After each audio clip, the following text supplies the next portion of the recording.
வணக்கம். என் பேர் அகமது நதீம்.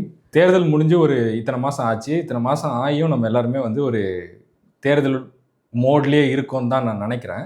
ஏன்னா அரசியல் பற்றிய பேச்சுகள் சமூக வலைதளங்கள்லையும் சரி, பொதுவான பேச்சுகளும் சரி, இன்னும் வந்து ஒரு ரொம்ப கட்சி சார்புடைய ஒரு எலெக்ஷனரிங் மோட்லேயே இருக்குது.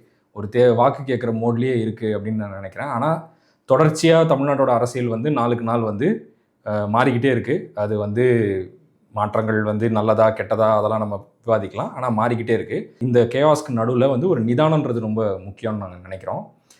ஸோ குலுக்கை சேனலில் வந்து இந்த மாதிரி தினம் தினம் மாறக்கூடிய அரசியல் சூழல்களும் நாம் வந்து தொடர்ச்சியாக வந்து பாசிச எதிர்ப்பு, பாஜக எதிர்ப்பு பேசிக்கிட்டு இருக்கோம். அந்த கோணத்திலிருந்து இந்த மாற்றங்கள், இந்த அரசியல் சூழலுடைய மாற்றங்களை வந்து நம்ம எப்படி பார்க்குறது, புரிஞ்சுக்கிறது, இதிலிருந்து நம்ம அந்த அரசியலை வந்து எப்படி தொடர்ச்சியாக செய்கிறது அப்படின்றதுக்கு வந்து ஒரு தொடர் உரையாடல் வந்து இருக்கணும் அப்படின்றத வந்து நாங்கள் வந்து அவசியம்னு கருதுகிறோம். உங்களை போலவே எங்களுக்கும் பல கேள்விகள் இருக்குது. இந்த தேர்தல் முடிவுகள் ஏன் இப்படி வந்துச்சு, ஜெயித்தவங்க ஏன் ஜெயித்தாங்க, தோற்றவங்க ஏன் தோற்றாங்க, இது இப்போது கூட்டணிகள் வந்து மாறி இருக்குது, மாறினதுடைய ராமிஃபிகேஷன்ஸ் என்ன அப்படின்றதுல வந்து எங்களுக்கும் பல கேள்விகள் இருக்குது. இந்த கேள்விகளை வந்து ஒரு உரையாடல் மூலமாக அதுக்கு சில பதில்களை தேட முயற்சி செய்கிறோம். விசிகா, 2 கம்யூனிஸ்ட் கட்சிகள், அதுக்கப்புறம் ஐயுஎம்எல், இவங்க வந்து காங்கிரஸ் இல்லை பேரியக்கத்தை இந்த லிஸ்ட்டுக்குள்ளே வைக்கக்கூடாது, அவங்கள தனியாக பேசும். சரி, ஓகே, காங்கிரஸ் வச்சுப்போம். காங்கிரஸ் வந்து ரிசல்ட் வந்தோண்டு இதோ வந்துட்டேன்னு ஓடிட்டான், சரிங்களா, அவனை தனியாக விட்டுறோம். ஆனால் இவங்க எல்லாமே வந்து ஒரு காரணத்தை சொன்னாங்கல்ல, கவர்னர் ரூலை ப்ரிவெண்ட் பண்ணுறதுக்கு, ஒரு பேக்டோர் பிஜேபி ரோலை ப்ரிவெண்ட் பண்ணுறதுக்கு we are giving our support to TVK, இதுதான் அவங்க சொன்னாங்க. காங்கிரஸ் அதெல்லாம் சொல்லலை. அதனால் அதான் அந்த கணக்கில் வச்சுக்கலாம். இவங்களை இப்படி வச்சுக்கலாம். இப்போது இவங்க இப்படி போகிறதும், அதுக்கப்புறமா அமைச்சரவையில் இடம் பெறுறதும், அதுக்கப்புறமா தொடர்ச்சியான சச்சரவுகள் வர்றதும், ரொம்ப மோசமாக பப்ளிக் டிஸ்கோர்ஸ் மாறுறதும், இந்த விஷயங்கள்லாம் நடந்துச்சுல, இதை பேசுவோம். முதல்ல இதை எப்படி பார்க்குறீங்க, அதுக்கப்புறமா இது சுற்றி இருக்க பப்ளிக் டிஸ்கோர்ஸ்க்கு வரும். ஒவ்வொரு கட்சிக்கும் அதுக்கான குறிக்கோள்கள்ங்கிறது தனித்த அளவில் தான் இருக்கும். அது இந்த கட்சிகளுக்கும் குறிப்பாக இருக்கும். அதோட குறிக்கோளுங்கிறது முக்கியமாக அதனோட முதன்மை எதிரியாக அவங்க வரையறுத்திருக்கிறது பாஜகன்றப்போ கவர்னர் ஆட்சி வரக்கூடாது அப்படின்றத அவங்க வந்து சொல்கிறாங்க. இந்த 4 கட்சிகளுமே எனக்கு அவங்க அதை ஆதரித்து போகிறத பற்றி பிரச்சனை இல்லை. பட் இந்த டிவோர்ஸ், அது டிவோர்ஸ்ன்னு தான் சொல்ல முடியும், வேறு சொல்கிறது அலையன்ஸ் டிவோர்ஸ்ன்னு வச்சுக்கலாம் வேணா. இந்த கட்சிகளிலும் திமுகவுக்கும் உள்ள அந்த இணக்கமான உறவுகளை 9 ஆண்டுகள் நரம்பும் சதையுமாக பாஜக எதிர்ப்பை ஒன்றாக இருந்து பேசியவர்கள் இன்றைக்கி வந்து ஒருத்தருக்கு ஒருத்தர் சண்டை போடுறதுன்னு இருக்குல்ல. ஷாஜகான் வந்து திமுக வந்து 50 ஆண்டுகளில் தொடைத்தெறியப்படும் அப்படின்னு ஒரு பேசுகிற ஒரு தன்மை வந்து ரொம்ப ஒரு கண்டிக்கத்தக்க அராஜகமான பேச்சு. அது அவர் அமைச்சர் அப்படி பேசுகிறாரு. விசிகாவினருக்கும் திமுகவுக்கும் இணையத்தில் வந்து நடக்கக்கூடிய அந்த சண்டைகள் அது ரொம்ப மோசமாக போய்கிட்டு இருக்கு. களத்திலே நடந்துருச்சு. களத்துலேயும் சண்டை இதில் பெரம்பலூரில் நடந்திருக்குது. அந்த பெரம்பலூர் சம்பவம் வந்து ரொம்ப ஒரு வருந்தத்தக்க ஒரு விஷயமா இருக்குது. இப்போது சிபிஎம் எடுத்துக்கிட்டோன்னா, இப்போ சமீபமாக 4 நாட்களாக முரசொலி கட்டுரைகள் சண்முகத்தை தான் இருக்குது. அதுக்கு முன்னாடி சண்முகமே எல்லா இடத்துலையும் போய் எல்லா இடத்துலையும் அவர் காம்ரேடு வந்து எல்லா இடத்துலையுமே வந்து விமர்சித்து பேசுகிறது, திமுக திராவிட கட்சிகள் இனி ஒன்றா கூட இருக்கலான்ற பேசுகிறது. இவங்க 9 வருஷம் ஒன்றா ஒரே கூட்டணியில் பயணித்து பாஜக எதிர்ப்பை பேசியவர்கள் இப்போது வந்து இன்றைக்கி இப்படி சண்டை போட்டுக்கிறத பார்க்குறதுங்கிறது ரொம்ப ஒரு வருத்தமான ஒரு சூழலாக தான் இருக்குது. இந்த இடத்த அவங்க தவிர்த்திருக்கலாமோ அப்படின்னு தோணுது. ஏன்னா இது வந்து அந்த கூட்டணிங்கிறது அந்த கட்சி எனக்கு புரிஞ்சிக்க முடியுது. அந்த each and every party has its own objectives அப்படிங்கிறப்போ அந்த கட்சிகளுக்கு இது ஒரு வாய்ப்பு கிடைக்குது அப்படின்றத அவங்க அந்த வாய்ப்பாக அவங்க அதை பயன்படுத்திக்க பார்க்குறாங்க. இதை விட்டால் நமக்கு வாய்ப்பு வேற திருப்பி எப்போ கிடைக்கும்னு தெரியல. ஒரு பார்கெனிங் சிப் அவங்களுக்கு கிடைச்சிருக்கு அப்படின்னு நினைக்கிறாங்க. அந்த பார்கெனிங் சிப்பை அவங்க வந்து பயன்படுத்தி அவங்களுக்குன்னு ஒரு செக்ஷனுக்கு செய்ய வேண்டிய விஷயங்களை நம்மளால் ஏதாவது செய்ய முடியுமா அப்படிங்கிறத இந்த கட்சிகள் வந்து செய்ய முனைகிறாங்க. ஸோ அப்படி இருக்கும்போது இதை வந்து அந்த அளவில் இதை வந்து சரி இதை வந்து அதை ஏற்றுக்கிறது அப்படிங்கிற இடம் இருக்குல்ல, அதை எடுத்து நகர்றதுங்கிறதுக்கு கஷ்டமாக இருக்குது. எனக்கு அப்படி தான் தோணுது அலையன்ஸ் பார்ட்னர்ஸ்க்கு இடையில. ஏன்னா இப்போ திமுக மாதிரியான கட்சியில் வந்து அவங்க ஃபுல் ஃப்ளெஜ்டாக வந்து ஒர்க் பண்ணியிருப்பாங்க. எப்படி எலெக்ஷன்ஸில் அவங்களோட தொண்டர்கள் அது சொன்னாலும் சொல்லாட்டி நிதி அளவுலேயும் ஒர்க் பண்ணியிருக்கோம், நிதி அளவும் உதவியும் செஞ்சுருப்பாங்க. உடல் உழைப்பு பங்களிப்பும் அவங்களுக்கு பெரிய அளவில் இருக்கும். அவங்க ஓட்டு கேட்டிருப்பாங்க, அவங்க ஓட்டு டிரான்ஸ்ஃபர் இருக்கும். அது இல்லாமல் தேர்தல் பணிங்கிறது ரொம்ப ஒரு டயரிங் ஜாபு அப்படின்றப்போ அது எல்லாமே செஞ்சுருக்கப்போ அவங்களுக்கு டக்குன்னு எல்லாருமே பிரிஞ்சிடுறாங்கன்றது அவங்களுக்கு ஏதோ வருத்தங்கள் இருக்குது அப்படின்னு தான் நினைக்கிறேன். அது வந்து இப்படி சண்டை ஒருத்தருக்கு ஒருத்தர் சண்டை போட்டிருக்க வேண்டாம் அப்படின்னு தான் எனக்கு தோணுது. சரி, பேர் இயக்கத்தையும் சொல்லிவிடுங்க. அவங்கள பற்றி சொல்கிறதுக்கு இல்லை, அவங்க முன்னாடியே போகிறதா இருந்தாங்க. அவங்கள அப்பயே போட்டுருந்தா திமுக எலெக்ஷன் ஜெயிச்சிருந்தாலும் ஜெயிச்சிருக்கலாம்னு எனக்கு தோணுது. அங்கே போய் ஒரு 60-70 சீட்டு வாங்கி 70 தோத்துருந்தாங்கன்னா இவங்க 107 வந்துருக்க மாட்டாங்க அப்படின்னு தோணுது. சும்மா சொல்கிறேன், சும்மாலாம் இல்லை, அது உண்மைதான். அதை நானும் ஆவலுடன் எதிர்பார்க்கிறேன். சரி, ஓகே, சொல்லுங்க. இல்லை அது வந்து அப்படி எடுத்துக்கலாம். பட் ஆனால் நான் என்ன நினைக்கிறேன், எனக்கு இங்கே ஒரு சண்டை நடக்குதுல்ல, இந்த சண்டை ஒரு புறம்னாலும் தேசிய அளவில் இந்தியா கூட்டணியோட நிலை என்ன அப்படிங்கிறது, அது இந்த தடவை வந்து இந்த இந்தியா கூட்டணியோடைய மீட்டிங் நடந்தப்பவே வந்து அவங்க பேசும்பொழுது அகிலேஷ், தேஜஸ்வி, திருமாவளவன் அவர்கள் கூட இதை பற்றி பேசியிருக்கிறாங்க.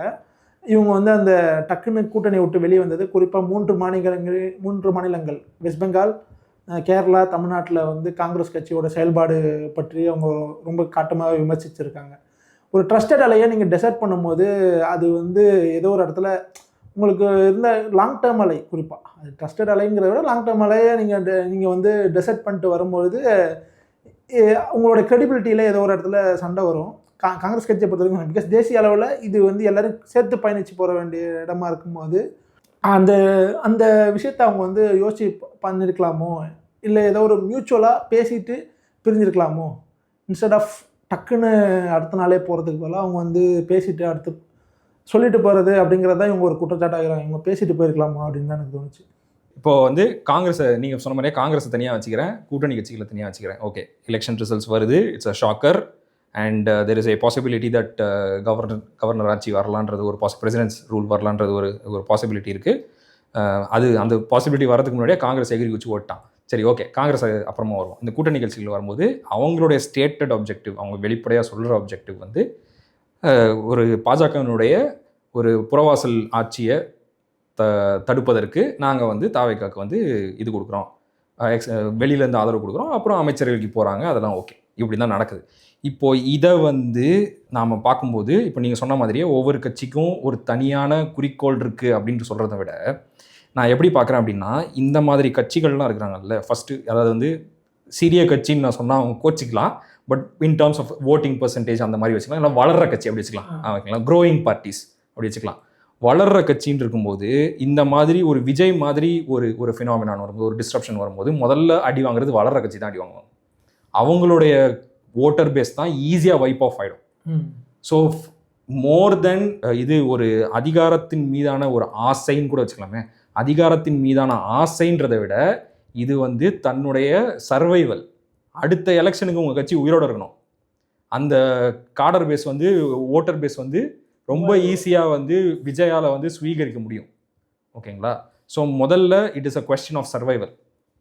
செகண்ட் வந்து என்ன அப்படின்னா, as it is an ideological question. இப்போ வந்து இவங்க குறிப்பாக எழுச்சி தலைவர் திருமாவளவன் தான் ஓப்பனாக சொன்னார், ஆர்எஸ்எஸ்னுடைய பிள்ளை அப்படின்லாம் சொன்னார்.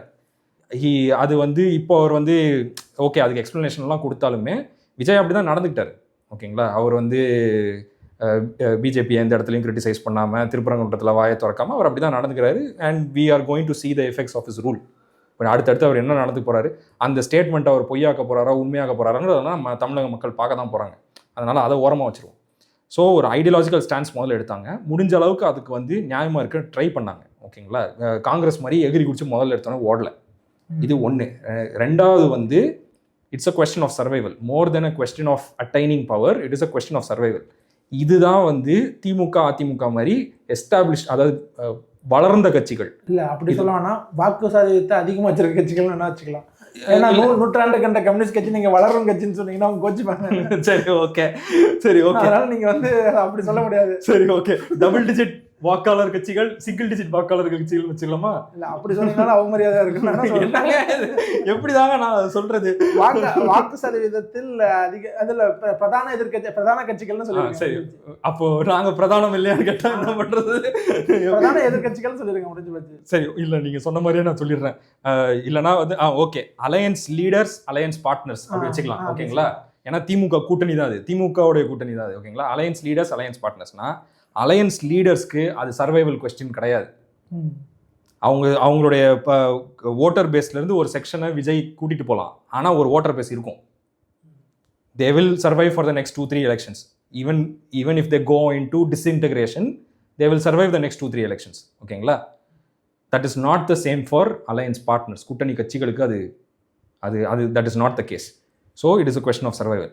அண்ட் தேர்ட்லி, நீங்கள் சொன்ன மாதிரி once in a lifetime opportunity. இது எப்போ திரும்பி வரும்னு தெரியாது. ஓகேங்களா? இப்போது இவங்க கிட்ட அதிகாரத்தை வாங்கிக்கிறது ஒரு ஒரு ஒரு பேசிக் அக்ரிமெண்ட் மூலமாக, நீங்கள் இதெல்லாம் பண்ணாதீங்க, இந்த இந்த ஃபீல்டுக்குள்ளே விளையாடுங்க, நாங்கள் உங்களுக்கு இப்போ இது தரோம், இப்போ சப்போர்ட் தரோம், ஐடியாலஜிக்கல் லெஜிட்டிமசி தரோம். ஏன்னா விசிகா வந்து 2 சீட்டு தரல, விஜய்க்கு விசிகா வந்து ஐடியாலஜிக்கல் லெஜிட்டிமசி தருது. இயர்ஸ் ஆஃப் லெஜிட்டிமசி தருது. விஜய் வந்து 160 சீட்டு கூட ஜெயிக்கலாம், ஆனால் லெஜிட்டிமசி ஜெயிக்கிறது அவ்வளோ ஈஸி கிடையாது. அதனால் வந்து திருமாவோ கம்யூனிஸ்டுகளோ ஐயூஎம்எல்ஓ இவங்கெல்லாம் கொடுக்கறது வந்து 2 சீட்டு கிடையாது. They are giving you legitimacy, political legitimacy, ideological legitimacy. அதுக்கு வந்து விஜய் தர ஒரு அமைச்சரவை பதவின்றது வந்து nothing. Compared to it is nothing. ஓகேங்களா? ஸோ இப்போது இன்னொன்றும் இருக்குது. இந்த லெஜிட்டிமசியை கொடுக்குறாங்கல்ல, இப்போ நாளைக்கு விஜய் ஒன்றும் பாஜகவை எதிர்க்க போகிறதில்ல, அது எல்லாருக்கும் தெரியும். அவர் வந்து நெளிவு சுழிவாக நடக்க முயற்சி பண்ண போகிறாரு, அவங்க எல்லாரும் கதவெல்லாம் திறந்து தான் விட போகிறாரு. அது expectation. I hope he proves me wrong. I would be happy if he proves me wrong. Okay, இதெல்லாம் நடக்கும்போது இந்த கேள்வியை யாரை பற்றி கேட்பாங்க? எல்லாரும் விஜய் பார்த்தா கேட்க போகிறாங்க, எல்லாம் இந்த கட்சிகளை பற்றி தான் கேட்பாங்க. அப்போது விஜய்க்கு டிஃபெண்ட் பண்ண வேண்டிய ஒரு இக்கட்டான சூழலும் இவங்க தான் எடுத்துக்க போகிறாங்க. ஓகேங்களா? இந்த ப்ரைஸ் எல்லாம் எதுக்கு பே பண்ணுறாங்க அப்படின்னா, நாட் ஜஸ்ட் டு கெட் ஒரு மினிஸ்டரோ, இல்லை நான் சொல்கிறேன், ஓப்பனாகவே சொல்கிறேன், சோஃபா வாங்கிட்டு பண்ணுறாங்கன்ற மாதிரிலாம் வெளிப்படையாக பேசுகிறாங்கல்ல, அதெல்லாம் செகண்டரி. ஓகேங்களா? அதெல்லாம் வாங்குறாங்க வாங்கலாம், அதெல்லாம் எனக்கு தெரியாது, சொல்கிறேன், செகண்டரி. ஜென்ரலாக என்னென்னா, it sets a bar for future elections. ஓகேங்களா? நாளைக்கு விசிகாவோ இல்லை வந்து ஒரு ஐயூஎம்எல்ஓ இவங்கெல்லாம் வந்துட்டு it sets a bar for future elections. இப்போ நீங்கள் சொன்னீங்களா பார்கெனிங் சிப்புன்னு, அப்போது அவங்க வந்து ஒரு கூட்டணிக்குள்ளே வரும்போது they can come with more power. ஏன்னா அவங்க ஏற்கனவே வந்து ஒரு ஸ்டாண்டர்டை அச்சீவ் பண்ணியிருக்காங்க, அந்த ஸ்டாண்டர்ட்லேருந்து போகலாம். எனக்கு இதில் வந்து ஆனால் இதில் இது முடிச்சிடுறேன். ஆனால் இதுக்கு அர்த்தம் என்னென்னா, விஜய் ஏதோ வந்து ஒரு சமூக நீதி காவலர்னு அர்த்தம் கிடையாது. He had no other go, அவருக்கு வேறு வழி இல்லை. That is why he did this. ஓகேங்களா? ஏன்னா எடுத்தோன்னு எலெக்ஷன் ரிசல்ட் வந்தோடனே அவர் வந்து ஒரு தலித்ஸ்க்கு வந்து இவ்வளோ ரெப்ரசன்டேஷன் கொடுத்து ஒரு புரட்சி செய்தார்ன்ற ஒரு நேரட்டிவை பேசுனாங்க இல்லைங்களா? பேசுனாங்க. சேம் வித் இது முஸ்லீம்ஸை முக்கியமாக பேசணும். ஏன்னா ஐயூஎம்எல் வந்து திமுக காரனே திமுகவை திட்டினாலும் ஐயூஎம்எல் டிஃபெண்ட் பண்ணி பேசும். அந்த அளவுக்கு மோர் திமுக தென் திமுக வந்து ஐயூஎம்எல். எஸ்டிபிஐ வந்து திமுக என்ன பண்ணாலும் திட்டும், காலையில் எதிர்த்து பல்லு விளக்கினோடனே திமுகவை திட்டுறது எஸ்டிபிஐ. ஐயூஎம்எல்லேருந்து நடுவில் உங்களுக்கு இருக்கிற மனிதநேய மக்கள் கட்சி, தமிழ் அன்சாரி கட்சி, இந்த லாஸ்ட்ல எஸ்டிபிஐ, அக்ராஸ் த ஸ்பெக்ட்ரம் திமுகவை சப்போர்ட் பண்ணுறாங்க. சரிங்களா? அக்ராஸ் த ஸ்பெக்ட்ரம் திமுகவை சப்போர்ட் பண்ணுறாங்க. ஓகேங்களா?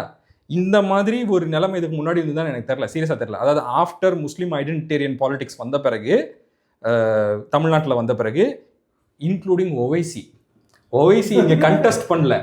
ஓகேங்களா? ஆனால் அவர் வந்து வெளிப்படையாக என் திமுக கூட்டணிக்கு தான் என்னுடைய ஆதரவுன்னு அவர் ஆதரவு தெரிவித்தார். ஸோ 5 ப்ராமினன்ட் ரெஸ்பெக்டபிள், இப்போ உடனே டிவிக்கில் ஒருத்தர் வந்து தொப்பி போட்டு வந்து உட்காருவாப்பில், அவரெல்லாம் நீங்கள் சொல்லக்கூடாது முஸ்லீம் தலைவர்னு. சரி, அவரெல்லாம் நீங்கள் சொல்லக்கூடாது முஸ்லீம் தலைவர். நான் சொல்கிறது ரெஸ்பெக்டபிள் லீடர்ஸ் அப்படின்னு கணக்கு. உங்களுக்கு பிடிக்காம போகலாம், பட் ரெஸ்பெக்டபிளான லீடர்ஸ் அப்படின்னு கணக்கு எடுத்திங்கன்னா இந்த 5 பேர் தாண்டி யாரும் கிடையாது. இந்த 5 பேருமே என்ன பண்ணிட்டாங்க, திமுக அலையன்ஸில் இருந்தாங்க. பட் எஸ் ஒரு small section of Muslim lots has gone to TVK. அதை வச்சுலாம் என்ன பண்ணாங்க அப்படின்னா, பாருங்க இது மோர் தென் முஸ்லீம் லீடர்ஸ் வந்து Muslims have accepted Vijay as the principal force against BJP அப்படின்லாம் பேச ஆரம்பிச்சாங்க. சரிங்களா? Which is complete exaggeration and it is unfair. ஓகேங்களா? இப்போ நான் சொல்கிறது என்னென்னா, இந்த போஸ்ட் எலெக்ஷன் வந்து சக்ஸஸ்ஃபுல்லாக என்ன பண்ணியிருக்காங்கன்னா, கவர்னர்ஸ் ரூலை தடுத்துருக்காங்க. அவங்களுடைய சர்வைவலுக்காக அவங்க சில முடிவுகள் எடுத்திருக்காங்க, which is completely their right to do. ஓகேங்களா? And they have not taken part directly in an NDA. அதாவது என்டிஏலேயே நேரடியாக நீங்கள் வந்து பங்கெடுத்த மாதிரி நீங்கள் வந்து இதை வந்து அதிகார பேராசை அப்படிலாம் பேசக்கூடாது. புரியுதுங்களா? அதாவது வந்து இது வந்து ராம்தாஸ் அத்வாலே பண்ணுற மாதிரி அந்த மாதிரி கிடையாது, அவர் கிருஷ்ணசாமி பண்ண மாதிரி அந்த மாதிரி கிடையாது. கரெக்டுங்களா? ஸோ என்டிஏல நேரடியாக பங்கேற்கல, ஒரு பாரை செட் பண்ணுறாங்க. இதெல்லாம் நடந்திருக்கு. ஸோ இது நடக்கும்போது ஐ திங்க் கட்சிக்காரங்க என்ன வேணால் திட்டலாம். திமுககாரங்க இந்த கட்சிக்காரங்களை திட்டலாம், இந்த கட்சிக்காரங்க திமுககாரங்களை திட்டலாம். தட் இஸ் தேர், அவங்க கட்சி சண்டை. பட் நீங்கள் சொன்ன மாதிரி வாய்ஸ் ஆஃப் ரீசனுக்குள்ளே இருக்கிறவங்க ஏன் அப்படி திட்டணும்? Why do you have to do that? ஏன்னா இப்போது ஆராசா வந்து ஒரு பதிவு போடுறாரு, ஐயுஎம்எல்லையும் விசிகாவையும். அந்த பதிவை இந்த வாய்ஸ் ஆஃப் ரீசனாக சொல்கிறவங்க யாராவது பொதுவெளியில் படித்து காட்ட முடியுமா? அப்போ ஏன் அப்படி பேசுகிறீங்க? நான் என்ன சொல்கிறேன்னா, கட்சிக்காரங்க அவங்க திட்டோம், ஓகே. ஸோ நான் என்ன சொல்ல வரேன்னா, இந்த கட்சிகள் செய்தது துரோகத்துக்குள்ளே எடுத்துகிட்டு வரக்கூடாது. That is unfair. ஓகேங்களா? அண்ட் இதோடைய ப்ளோபேக் என்ன இருக்க போதோ, இதோடைய பின் விளைவுகள் என்ன இருக்க போதோ அத்தனையும் அவங்க ஃபேஸ் பண்ண போகிறாங்க. இப்போ வந்து வன்னியரசு சொல்லியிருக்காரு, நான் வந்து ஆணவ கொலை தடுப்பு தனி சட்டம் கொண்டு வரேன்னு. 5 வருஷத்தில் பண்ண முடியலன்னா வன்னியரசை பார்த்து கேட்க தானே போகிறாங்க. அவர் என்ன ஓடிட போகிறாரு இங்கேருந்து? அவரை பார்த்து கேட்க தானே போகிறாங்க. அதுக்கான ப்ரைஸ் அவர் கொடுக்க தான் போகிறாரு. அவரால் பண்ண முடியலன்னா அப்போ அவர் மீது என்னென்ன மாதிரி விமர்சனங்கள்லாம் வரும், அதை அவர் ஃபேஸ் பண்ணி தான் ஆகணும். He can't run away from it. ஆனால் நீங்கள் என்ன தான் தலைகீழ நின்னாலும் பிஜேபிக்கு எதிராக நீ என்ன ஏன் இதை பண்ணலன்னு விஜயை பார்த்து நீங்கள் கேட்கவே முடியாது. ஏன்னா அவர் எதுவுமே சொல்லலை, பிஜேபிக்கு எதிராக நான் இதை பண்ணுவேன்னு எதுவுமே சொல்லலை. ஆக்சுவலாக இங்கே வந்து பிரச்சனை வந்து எங்கன்னா, இதில் வந்து ஒரு பாயிண்ட் என்னென்னா, அவங்க இந்த கட்சிகள் நீங்கள் சொன்னீங்களா அந்த லெஜிட்டிமேசியை விட்டுட்டாங்கன்னு அந்த கோபமும் பலருக்கு இருக்குது. நான் பார்த்த வர நீங்கள் லெஜிட்டிமேசியை கொண்டு போய் விஜய் கிட்ட கொடுத்துட்டீங்களே அப்படிங்கிற கோபம் ஒரு மினிஸ்ட்ரி போஸ்ட்டுக்காக அது ஒன்று இருக்குது. நீங்கள் இதை வந்து நான் என்னோட நண்பர்கள்கிட்ட உரையாடும் போது நான் பலர்கிட்ட நான் பார்த்தது வந்து 35 வருஷமாக அவர் ட்ராவல் பண்ணியிருக்காரு. அவரோட பாலிடிக்ஸை எங்கே கொண்டாந்து நெருக்கி கொண்டு வந்துட்டாங்க அப்படிங்கிற ஆற்றாமையே சிலர் வெளிப்படுத்துனாங்க. தலைவர் திரும்ப வந்து 35 வருஷமாக அவர் வந்து இதில் ட்ராவல் பண்ணி இவ்வளோ தூரம் வந்திருக்காருன்னா, இந்த அதிகாரம் இது சரிதான். அவங்க வந்து அதிகாரம் அவங்களுக்கு வந்து அந்த தேவை இருக்குது, அந்த மக்களுக்கு ஏதாவது இதை வச்சு நம்ம செஞ்சிட முடியுமா அப்படிங்கிற ஒரு செக்ஷனுடைய ஒரு அபிலாஷைகள் அது எல்லாமே சரி. ஆனால் வந்து அவங்களுக்கு எங்கே பிரச்சனையாக வருதுன்னா, விஜய் மாதிரி ஒரு ஆள் அரசியலே பேசாமல், ஒரு கொள்கையும் பேசாமல், தலித்துகளோட பாலிசின்னு எதுவுமே வைக்காமல், ஒரு தலித்துக்கு வந்து நான் இதை செய்வேன் அப்படின்னு அந்த ஒரு சாலிடான விஷயங்கள், நான் ஒரு ஆணவ கொலை தடுப்பு சட்டம் நிறைவேற்றுவேன்னு கூட வாக்குறுதி தரல. சரியா? எதுவுமே பேசவே இல்லை. அந்த பாலிசியை பற்றி பேசலை. எதுவுமே பேசாத ஒரு ஆள் இவங்க வந்து ஏதோ ஒரு இப்போ வந்து இவங்களுக்கு அந்த மாதிரி ஒரு ஆளுக்கு இவங்க வந்து லெஜிட்டிமேசியை ஈல்டு பண்ணிட்டாங்களோ அப்படிங்கிற அந்த ஒரு இடம் இருக்குல்ல. இவங்களோட லெஜிட்டிமேசி அவங்களுக்கு ஈல்டு பண்ணுறாங்க, இல்லை கடன் தாரை வாக்குறாங்க, இல்லை ஏதோ கொடுக்குறாங்க, எப்படி வேணா வச்சுங்க, என்ன வார்த்தை வேணா அவங்க பயன்படுத்துங்க. அப்படி கொடுக்குறாங்கன்றது வந்து அது ஒரு செக்ஷனுக்கு கோபத்தை ஏற்படுத்துது. அந்த கோபத்துல நம்ம வந்து என்ன சொல்றது, அது வந்து ஒரு கன்ஸ்ட்ரக்டிவாகவும் சிலருக்கு அந்த கோபம் இருக்குது. அதை நம்ம வந்து அந்த கோவமே வரக்கூடாது அப்படிங்கிறது இல்ல. கோவம் வரக்கூடாதுன்னு நான் சொல்றேன். நான் சொல்றது துரோகம் மாதிரி திட்டாதீங்க, கட்சிக்காரன் திட்டுற மாதிரி நீங்க திட்டாதீங்க. It is not. நான் வந்து முன்னாடியே அந்த வார்த்தையை பயன்படுத்த சரியா தப்பா தெரியல, டிவோர்ஸுங்கிற வார்த்தையை பயன்படுத்தேன். ஒருவேளை மேபி அதனால கூட அவங்க வந்து அதை ரொம்ப மேரேஜ் மாதிரி அவங்க நினைச்சிட்டாங்களா அப்படிங்கிறது எனக்கு தெரியல. 2 கட்சி இந்த கூட்டணிகள்ங்கிறது அதான் சொல்லுனேன், அந்த கட்சிகளுக்குன்னு ஒரு தனித்த அபிலாஷைகள் இருக்கும்போது அவங்க அதுக்கேற்ற மாதிரியான செயல் திட்டங்களை வகுத்து அவங்க வந்து அதுக்கு போகிறதுங்கிறது அவங்களோட இது. எனக்கு என்ன தோணுதுன்னா, போஸ்ட் எலெக்ஷன் நான் இதை சொன்னேன்னா அது சரியானு எனக்கு தெரியல, ஆனால் நான் சொல்கிறேன். எலெக்ஷனுக்கு முன்னாடி தேவர் புட்டின் அந்த 4 கட்சிகள் இருக்கு இல்லையா, அவங்களுக்கு வந்து வேறு ஆப்ஷனே இல்லாமல் அவங்க திமுக கூட இருந்தாங்க. எலெக்ஷனுக்கு அப்புறம் வேறு ஆப்ஷனே இல்லாமல் அவங்க தாவக கூட இருக்க போகிறாங்க. அவங்க either way they don't have any bargaining பவருங்கிறது என்னுடைய கணிப்பு. இந்த சென்ஸ் அவங்க இனி திமுக வந்து அவங்கள எப்படி அகாமடேட் பண்ணிக்குங்கிறதுக்குல, குறிப்பாக கீழே கிரவுண்ட் லெவலில் கேடர் எப்படி சேர்ந்து அதே கெமிஸ்ட்ரியோட ஒர்க் பண்ணுவாங்கிறதுக்குல இப்போ அவனுக்கு ஒரு ஆன்டகனிசம் இருக்கும், ஆன்டகனிஸ்டிக் டுவர்ட்ஸ் தீஸ் 4 பார்ட்டிஸ். அவன் வந்து துரோகத்தை தான் பார்க்குறான். அப்படி இருக்கும்போது இந்த கட்சிகள் they put themself in corner of the ரூம்ன்ற மாதிரி அவங்க வந்து தங்களை பார்கெனிங்கை வந்து இப்போ வந்து தாவேகா கிட்ட வந்து டேக்கிட்டார் லீவிட்டுங்கிற மாதிரி அங்கே போயிடுச்சு. இங்கே எப்படி ஒரு 4 சீட் தருவேன், அந்த 4 சீட்டு உனக்கு டேக்கிட்டார் லீவிட்னு வைகோ கொடுத்தாங்களோ, இப்போ வைகோ வந்து நேற்று வந்து ரொம்ப ஹார்ஷாக தேமுதிகவையும் விசிகாவையும் விமர்சிக்கிறாரு. இப்போ அங்கே போனாலும் அவருக்கு டேக்கிட்டார் லீவிட் தான். ஆமாம், 4 சீட்டு தரேன், நெல் இல்லைன்னா வெளியே போ அப்படின்னு சொல்கிறதுக்கான வாய்ப்பு இருக்குது. அவருக்கு 40 சீட் தரப்போறதில்லை அங்கே போனாலும். ஸோ என்ன மேபி அந்த ஓன் சிம்பிள்ங்கிற அந்த ஒரு ரெக்கக்னிஷன், இல்லைன்னா அவங்களுக்கு அந்த அதுலேயே அவங்க வந்து சந்தோஷமாகலாம், இல்லை எப்படின்னு இருக்கலாம். இந்த மாதிரி இந்த கூட்டணி கட்சிகளுக்கு வந்து இப்போ எனக்கு தெரிஞ்சு more and more they are in more crisis மாதிரி எனக்கு ஃபீல் ஆகுது.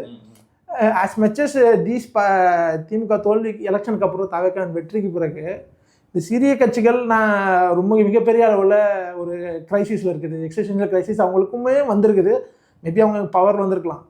தே ஹாவ் டு பி வித் டிவிகேங்கிற மாதிரியான ஒரு நிலைமைக்கு அவங்க தள்ளப்பட்டுட்டாங்களா அப்படிங்கிறதுல எனக்கு ஒரு யோசனை இருக்குது. குறிப்பாக வந்து அவங்களோட பார்கெனிங்கை அவங்க ஏதோ ஒரு வகை either way they are losing that bargaining power அப்படிங்கிற மாதிரி எனக்கு அப்படிதான். ஒருவேளை அவங்க வந்து அந்த ஆட்சியில் போகாமல் திமுக கூட பயணிச்சுக்கிட்டே அவங்க வந்து வெளியே இருந்த ஆதரவு அப்படி ஏதோ ஒன்று கொடுத்துட்டு இருக்கிற பட்சத்தில் அவங்களுக்கு அந்த பார்கெனிங் 2 பக்கமும் நெகோஷியேட் பண்ணுற பார்கெனிங் இருக்குமோ, அவங்க இதில் போய் இருக்கிறதுனால இப்போ சுத்தமாக அவங்களுக்கு இங்கே மட்டும்தான் பார்கெனிங் இருக்குது. இப்போ அங்கே வந்து வாய்ப்பே ஒரு டோர் க்ளோஸ்டு, ஒரு டோர் இல்லை, இந்த பக்கம் பிஜேபி இருக்குது, அதனால இதுவும் க்ளோஸ்டு.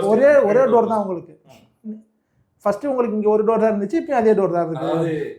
திமுக மேலே வெளியே இருக்கிற அறிவுஜீவிகள்லாம் என்ன குற்றச்சாட்டு வச்சாங்கன்னா, இந்த கட்சிகள்லாம் உங்ககிட்ட சரண்டர் ஆயிடுச்சு, அவங்க நெகோஷியேட் பண்ணுற பொசிஷன்லேயே இல்லைன்னு. இப்போ அதே நிலைமை வந்து டிவி வருமா அப்படிங்கிறது தான் எனக்கு வந்து இது வந்து தோணுது. அப்படி எப்படி நடக்கும்னு எனக்கு தெரியல. ஃபியூச்சர் யூகமாக நம்ம எதுவும் சொல்ல முடியாது. நான் இது வந்து ஒரு அப்சர்வேஷனாக சொல்கிறேன். அந்த இடத்துக்கு நோக்கி போகுதா அப்படின்னு நான் சொல்கிறேன், அவ்வளோதான். இப்போது அந்த கூட்டணி கட்சிகள் பேசணும்ல, அதில் நான் காங்கிரஸை பேசுறதுக்கு விட்டேன், காங்கிரஸ்க்கு வரேன். காங்கிரஸ் பண்ணதில் வந்து கட்சிக்காரங்க இல்லை, கட்சிக்கு வெளில இருக்கவங்களுமே அது துரோகம்னு சொல்லலாம். ஏன்னு சொல்லலான்னு நான் என்னோட கருத்தை வைக்கிறேன். ஏன் சொல்லலாம் அப்படின்னா, காங்கிரஸ் டிஎம்கே இந்த இந்தியா அலையன்ஸுன்றது இருக்குல்ல, இதை வந்து வெறும் இந்த கட்சிக்காரங்க மட்டும் இத்தனை வருஷமாக சப்போர்ட் பண்ணல. குறிப்பாக போஸ்ட் 2019 ஆல்மோஸ்ட் வெளியே இருக்கிற எல்லா லெஃப்டிஸ்ட் இன்டெலெக்சுவல்ஸ், இதுக்கு முன்னாடி தேர்தலே பார்ட்டிசிபேட் பண்ணக்கூடாதுன்னு சொன்ன இயக்கத்துக்காரங்க இன்டெலெக்சுவல்ஸ், இவங்கெல்லாம் சேர்ந்து கூட பிரச்சாரம் பண்ண ஆரம்பித்தாங்க. ஆனால் முதல்ல எகிரி குச்சி நீ வெளில போன, நீ அவங்ககிட்ட மினிஸ்ட்ரி வாங்கிக்கோ, நீ டிவி கிட்ட மினிஸ்ட்ரி வாங்கிக்கோ, நீ வந்து அவங்க அலையன்ஸ் போ, அதெல்லாம் பிரச்சனை இல்லை. நீ வெளில போகும்போது நீ ஆளாக நீ என்ன பண்ணுறன்னா, நெக்ஸ்ட் எம்பி எலெக்ஷனுக்கும் இதுதான் கூட்டணின்னு சொல்லிட்டு போகிற. அப்போது it is not just with regards to what happens inside Tamil Nadu. தமிழ்நாட்டுக்குள்ளே இருக்கிற அரசியலுக்கு மட்டும் இது தாக்கம் இல்லை, வெளியேவும் நீ என்ன பண்ணிட்டு போகிற. ஏன்னா ராகுல் காந்தி ஒரு விஷயத்த, ஒரு அப்ட்ராக்டான ஒரு ஐடியாவை முன்வைக்கிறாரு. என்ன முன்வைக்கிறாரு? அரசியல் சாசனத்தை காப்பாற்றுவோம் அப்படின்னு ஒரு ஐடியாவை முன்வைக்கிறார். அப்படின்னா என்ன சொல்ல வராரு யாரும் தெரியாது. ஆனால் அதாவது ஒரு basic idea of liberty, equality, ஃப்ரெட்டர்னிட்டியை நான் காப்பாற்ற முயற்சி பண்ணுறேன்றதை நம்ம புரிஞ்சுக்கிறோம். அப்படி இதை அவர் காங்கிரஸ்காரங்க பேசினதை விட எல்லா மாநிலத்தில் இருக்கிற முற்போக்கு சக்திகள் தானே கடைசி வரைக்கும் மக்களுக்கு எடுத்துகிட்டு போனாங்க. ரீஜனல் பார்ட்டிஸ் அப்படின்னு சொல்லியிருக்கோம். ரீஜனல் பார்ட்டிஸ் அண்ட் தேர்தலே பார்ட்டிசிபேட் பண்ணாத இயக்கங்கள் ரெண்டும். மெயினாக ரீஜனல் பார்ட்டிஸ், அவங்களை தூக்கி சுமக்கிறதே ரீஜனல் பார்ட்டி தானே. 40 out of 40 யாருனால நடக்குது? டிஎம்கேனால நடக்குது. டிஎம்கே தவிர இருக்கிற மற்ற அலையன்ஸ் பார்ட்னர்ஸ்னால நடக்குது, காங்கிரஸ்னால நடக்கல. ஓகேங்களா? இப்போ அப்படி நடக்கும்போது நீங்கள் முதல் ஆளாக நீங்கள் என்ன பண்ணுறீங்கன்னா, அடுத்த எம்பி எலெக்ஷனுக்கு இதுதான் அலையன்ஸ்னு சொல்லிட்டு போகிறீங்க. அது துரோகம் தான். அந்த துரோகம் யாருக்குன்னா திமுக காரனுக்கு இல்லை, உங்களுக்காக பேசுகிற மற்ற regional parties and the organisations, the leftist organisation, the progressive organisations, civil society organisations, அவங்கெல்லாம் வந்து பாலிடிக்ஸ்லேயே பார்ட்டிசிபேட் பண்ணாதவங்க எத்தனையோ பேர் வந்து இல்லை, இந்த மாதிரி ஒரு எதேச்ச அதிகாரமான ஆட்சி இருக்கக்கூடாது, அரசியல் சாசனம் காப்பாற்றப்பட வேண்டும் சொல்லி எத்தனையோ ஊரில் அவங்க சக்திக்கு செய்கிறாங்கல்ல, அவங்க எல்லாத்துக்குமே நீங்கள் துரோகம் பண்ணுறீங்க. ஸோ காங்கிரஸ் பண்ணது பச்சை சந்தர்ப்பவாதம். எனக்கு தெரிஞ்ச இந்த நேஷனல் பார்ட்டிஸ் எல்லாத்துக்குமே அந்த ஒரு ட்ரைட் இருக்குன்னு நினைக்கிறேன். ரீஜனல் பார்ட்டியோட அவங்க எப்படி இன்ட்ராக்ட் பண்ணுறாங்க அப்படிங்கிற ட்ரைட் வந்து ஆல்மோஸ்ட் ஒரு காமனான ஒரு ஃபினாமினா மாதிரி தான் தெரியுது. ஸோ அதான் இந்தியா கூட்டணியோட எதிர்காலம்ங்கிறது எந்த இடத்த நோக்கி இருக்குங்கிற ஒரு பிரச்சனை தாண்டி இனி வரக்கூடிய அரசியல் செயல்பாடு எந்த இடத்த நோக்கி நகர்ந்திருக்க போகுது போஸ்ட் திஸ் எலெக்ஷன். மற்றவங்களுக்கு என்ன செயல்பாட்டாளர்களாக தேர்தல் அரசியல் பங்கேற்காமல் வெறும் அரசியல் செயல்பாடு அப்படிங்கிறது என்ன மாதிரியான அரசியல் செயல்பாடாக இருக்கணும், அந்த நம்மளுடைய பிரதான எதிரியான பாஜக எதிர்ப்புங்களுக்குல ஆன்டி பிஜேபி பாலிட்டிக்ஸுக்குங்கிறதுக்கு என்ன மாதிரியான கரன்சியை நம்ம உருவாக்குறோம், இல்லைன்னா இருக்கிற கரன்சியை தக்க வச்சுக்க போகிறோம், நம்ம அதை வந்து மழுங்கடிக்காமல் எப்படி பார்க்குறது. இவ்வளோ நாள் வந்து எல்லாருமே வந்து இந்த திமுகவை விமர்சிக்கக்கூடிய ஆட்கள், திமுகவை எதிர்க்கக்கூடிய ஆட்கள்லாம் எத்தனை நாளைக்கு பாஜக உள்ளே வந்துன்னு பூச்சாண்டி காட்டுறீங்க, இதை காட்டியே எங்களை ஏமாத்துறீங்கன்னு சொல்லிக்கிட்டு இருந்த ஆட்கள் இப்போது மறுபடியும் என்ன சொல்ல போகிறாங்க அப்படிங்கிறதுல ஒரு கேள்வி இருக்குது. போஸ்ட் எலெக்ஷன் இந்த இடத்துல நீங்கள் ஒரு முக்கியமான பாயிண்ட் ரைஸ் பண்ணியிருக்கீங்க. இந்த இடத்துல நான் இதை சொல்லணும்னு நினைக்கிறேன். I think sometimes the question is தலைகீழ கேட்குறாங்க ஒரு கேள்வியை அப்படின்னு நான் நினைக்கிறேன். என்ன அப்படின்னா, இப்போ வந்து சொல்கிறாங்கல்ல, திமுகலன்னு சொல்கிறாங்கல்ல, நாம் வந்து நிஜமான எதிரியை விட்டுட்டு நம்ம வேற ஒருத்தரோட ஃபைட் பண்ணிட்டோம். அதாவது என்ன சொல்ல வராங்க அப்படின்னா, ஓரணியில் தமிழ்நாடுன்னு சொல்லி தமிழ்நாடு வர்சஸ் டெல்லின்னு நம்ம அதை வந்து பொசிஷன் பண்ணோம், எலெக்ஷனை பொசிஷன் பண்ணோம். அப்போ வந்து பாஜக எதிர்ப்பு அப்படின்றத தான் நம்ம வந்து பிரதான பிரச்சனையாக பேசணும். ஆனால் ஆக்சுவலான பிரச்சனை வேறு இருக்குது அப்படின்னு. ஆனால் அது விஜய் அவரை நம்ம பேசாமல் விட்டு அவர் ஜெயிச்சிட்டாருன்னு நான் அதை தலைகீழ சொல்லணும் அப்படின்னு நான் நினைக்கிறேன். ஆக்சுவலாக என்ன இருக்குன்னா, விஜய் மாதிரி ஒரு அலை அடிக்குது. அந்த அலையில் நீங்கள் வந்து அந்த அலை வந்து தனிப்பெரும்பான்மை பெறாமல், அந்த அலை வந்து அதால் பெரும்பான்மை பெற முடியல, உங்களை அது வாஷ் அவுட்டும் பண்ணலை. நீங்கள் ரெஸ்பெக்டபுள் ஆப்போனண்ட்டாக தான் இருக்கீங்க. இது ரெண்டும் நடந்ததுக்கு காரணம், ஒன்று நீங்கள் ஒரு லெகசி பார்ட்டி, உங்களுக்கு ஒரு கன்சிஸ்டன்ட் ஓட்டர் பேஸ் இருக்குது. ரெண்டாவது, a huge section of Tamil Nadu வந்து உங்களால் வந்து பயனடைஞ்சிருக்கு பல நலத்திட்டங்களில். மூணாவது, a huge section of Tamil Nadu வந்து நீங்கள் தான் பாஜகவுடைய பிரின்சிபல் எதிரின்னு நம்பி ஓட்டு பண்ணியிருக்காங்க. ஸோ பாஜக எதிர்ப்பு தான் விஜய் அலையில் நீங்கள் அடிச்சுட்டு போகாமல் காப்பாற்றிருக்கு.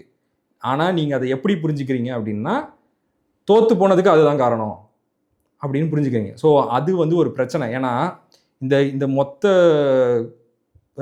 சினாரியோவில் பார்த்தோம் அப்படின்னா, ஒரு சீட்டுக்கு பாஜக குறைஞ்சிருக்கு தமிழ்நாட்டில், 4லேருந்து 1 ஆயிருக்கு. ஓகே, மகிழ்ச்சி. ஆனால் ரொம்ப பாசிவாக இருக்கிறான் அவன். ஒரு ஸ்டேட்டில் 0ஆக இருக்கலாம், 1ஆக இருக்கலாம், 2ஆக இருக்கலாம், அதெல்லாம் பிரச்சனையே இல்லை. ஆனால் எப்போவுமே கான்வர்சேஷன் அவனை சுற்றி இருக்கும். அவங்க டிட்டர்மைன் பண்ணுவாங்க எது பேசு பொருளாக இருக்கணும்னு. அமைதியாக இருக்கிறான். எலெக்ஷன் முடிஞ்சதுலேருந்து அமைதியாக இருக்கிறான். ஓகேங்களா? ஸோ தே ஆர் அண்டர் ஒரு வெயிட் அண்ட் வாட்ச் ஜோனில் இருக்கிறாங்க அப்படின்னு வச்சுக்கலாமே. And they have lot of things going in the background. திரைமறைவில் நிறைய விஷயங்கள் நடக்கலாம், அதை பற்றி நான் பேச விரும்பல. ஆனால் என்னென்னா, மெயினாக என்ன அப்படின்னா, அதிகமான திமுக தலைவர்கள் இதை பேசும்போது இது உண்மையிலே கவலை அளிக்குது. ஏன்னா வந்து தலைகீழாக அதை ரெப்ரசன்ட் பண்ணுறாங்க. பாஜக எதிர்ப்பு பேசுனதுனால தோத்துட்டோன்றது இல்லை, பாஜக எதிர்ப்பு பேசுனதுனால தான் அலையில் அடிச்சுட்டு போகாமல் நின்றுருக்காங்க. இது ஒன்று. ரெண்டாவது என்னென்னா, Vijay to his credit, Vijay வந்து பாஜகவை எதிர்ப்பாருன்னு நான் நம்பலை. யார் வேணால் நம்பலாம், நான் நம்பலை. ஓகேங்களா? நான் நம்பலை. ரொம்ப ஸ்லோவாக we will slide into opening the doors for BJP. அது பேக் டோராக இருக்கலாம், ஃப்ரண்ட் டோராக இருக்கலாம். அண்ணாமலை வந்துட்டாரு. Okay, right. ஓகேங்களா? அதெல்லாம் நடக்க தான் போகுது. Vijay will be a party to இட்ன்றதுல எனக்கு எந்த சந்தேகமும் இல்லை. ஓகேங்களா? I hope Vijay proves me wrong. Okay, one of the reasons by நான் வந்து இப்போ முன்னாடி சொல்லிட்டு இருந்தேன்ல, ஒரு டிரெக்டரோட பேசிட்டு இருந்தேன். அவர் ரொம்ப வெஹமெண்ட்டாக வந்து விஜய் வந்து பிரின்சிபல் ஆப்போசிஷனாக இருப்பாருன்னு சொல்லி பேசிட்டு இருக்காருன்னு சொல்லி சொன்னாங்க. அவர் மட்டும் இல்லை, நிறைய பேர்கிட்ட பேசும்போது அவங்க என்ன சொல்கிறாங்க அப்படின்னா, இந்த கரூர் இது நெரிசல் கொலைகளுக்கு அப்புறமா, அந்த ஸ்டாம்பீடுக்கு அப்புறமா வந்துட்டு சிபிஐக்கு கேஸ் போன பிறகு Vijay was expected to go in to NDA alliance. ஆனால் விஜய் ரெசிஸ்டட் இட். அப்போது Vijay can show some spine to BJP unlike Edappadi அப்படின்றத ஜென்ரலாக பேசலாம். இதில் வந்து எந்த அளவுக்கு அதில் உண்மை இருக்குது, இதில் அரசியல் டெப்த் இருக்குது, இது வந்து நியாயமான பாயிண்ட் ஆஃப் வியூவா இல்லையா, அதெல்லாம் நான் சொல்லலை. ஆனால் இது மேஜராக ஒரு விஜய்க்கு ஃபேவராக ஒர்க்கான ஒரு நேரட்டிவ்ல ஒன்று. அதாவது வந்து பிஜேபி வந்து சிபிஐ கேஸ் மூலமாக ப்ரெஷர் போட்டோம். He didn't go into an alliance with NDA. சிபிஐ கேட்டது யாரு? அவர் தான் கேட்டார். நீ ஏங்க இது எல்லாமே நம்ம டிபேட் பண்ணலாங்க. அதை வச்சு தானே கேட்டாப்ல, இது எல்லாமே நம்ம டிபேட் பண்ணலாம். பட் என்னன்னா, இந்த மாதிரி ஒரு மெசேஜிங் கீழே டிரான்ஸ்லேட் ஆயிருக்கு. புரியுதுங்களா? இந்த மாதிரி ஒரு மெசேஜிங் கீழே டிரான்ஸ்லேட் ஆயிருக்கு. So DMK positioning itself as principal opposition of BJP is necessary. Is நெசசரின்றது ஒன்று. It has given them benefit just because you can't see it. அது வந்து என்ன ஆச்சு அப்படின்னா, நீங்கள் வந்து you were expected to come back to power. அது நடக்கலைன்றதுனால அது உங்கள் கண்ணுக்கு தெரியாமல் இருக்கலாம். ஆனால் என்ன நான் சொல்கிறேன் அப்படின்னா, விஜய் மாதிரி ஒரு வேவ் வரும்போது, அந்த இப்போது 2014 மோடிக்கு ஒரு வேவ் வந்துச்சுல, காங்கிரஸ் காணாமல் போச்சுல, அது உங்களுக்கு நடக்கலை. ஓகேங்களா? அந்த வேவ் எந்த நியாயமான காரணங்களாக இருக்கலாம், அநியாயமான காரணங்களாக, அதெல்லாம் பிரச்சனை இல்லை. ஒரு வேவ்னு ஒன்று வருது, அந்த வேவில் நீங்கள் காணாமல் போல, நீங்கள் நல்லா தான் இருக்கீங்க. You're in respectable position, right? And that wave did not put him in power also. He is in the mercy of VCK, IUML, communist parties and Congress, இல்லையா? அந்த பொசிஷனில் தான் விஜய் நிறுத்திருக்கு, ரைட்டா? For now yes, correct. By எலெக்ஷனில் என்ன ஆகும்னு தெரியல, ரைட்? யா, நாளைக்கு என்ன ஆகும்னு தெரியல, ரைட்? வாங்கலாம், ஆமாம், எல்லாத்துக்கும் ஒரு விலை இருக்கு. ஆமாம், கரெக்ட், ரைட். ஸோ நான் என்ன சொல்ல வரேன் அப்படின்னா, this is a dangerous trend to say that anti-fascism பேசுனதுனால ஒரு பிஜேபி எதிர்ப்பு பேசுனதுனால நாம் தோற்றோம் அப்படின்னு பேசுறது it's a dangerous trend and it's an unfair ஆர்குமெண்ட்னு சொல்கிறேன். இல்லை, அது வந்து எனக்கு தெரிஞ்சு தலைமையிலேருந்து அப்படி இருக்கு. 2ஆம் கட்டத்தில் அப்படி பேசலாம். ஆனால் தலைமையிலேருந்து அப்படி பேசுகிறாங்களான்னு தெரியல. ஆனால் வந்து மேபி அதை நம்ம வந்து ஆஸ் அ வாய்ஸ் ஆஃப் ரீசனாக நான் சொல்கிற மாதிரி, right, as a voice of reason தான் ரெண்டு பேரும் பேசுவோம். அதுதான் நம்ம வந்து ப்ரைமரியாக நீங்கள் தான் அதுக்கு அப்போனன்ட்டு அப்படிங்கிறது தமிழ்நாட்டு மக்கள் நிச்சயம் பிலீவ் பண்ணுறாங்க. அதை வந்து மறுபடியும் ரீஎஸ்டாப்ளிஷ் பண்ணுறதுக்கான எல்லா விஷயங்களும் மறுபடியும் செய்ய வேண்டியது. Because that will be questioned. அதை வந்து ஒப்பீனியன் மேக்கர்ஸ்னு இருக்கிறவங்க, பத்திரிகையாளர்கள் இனி அதை வந்து திரும்ப திரும்ப சொல்லிக்கிட்டே இருப்பாங்க. ஏதோ ஒரு வகையில் நீங்கள் அதுக்கு வந்து பதில் சொல்ல வேண்டிய ஒரு உங்களோட செயல்பாட்டின் மூலமாக நீங்கள் ப்ரைமரி அப்போனன்ட் தான் இப்போவும் அப்படிங்கிறத நீங்கள் அதை வந்து சொல்ல வேண்டிய தேவை இருக்குன்னு நினைக்கிறேன். ஏன்னா நம்மளுடைய ப்ரைம் அப்ஜெக்டிவ்ங்கிறது பாஜக மாதிரியான ஒரு கட்சியை எதிர்க்கிறது தான். நம்ம அரசியல் செயல்பாடுங்கிறது அதை நோக்கியதாகத்தான் இருக்கணும் அப்படிங்கிறது தான் முக்கியம்னு நான் நினைக்கிறேன். உன் கடவுளை விட, உன் சாஸ்திரத்தை விட, உன் முன்னோரை விட, உன் வெங்காயம் விளக்கமாத்தை விட உன் அறிவு பெருசு, அதை சிந்தி.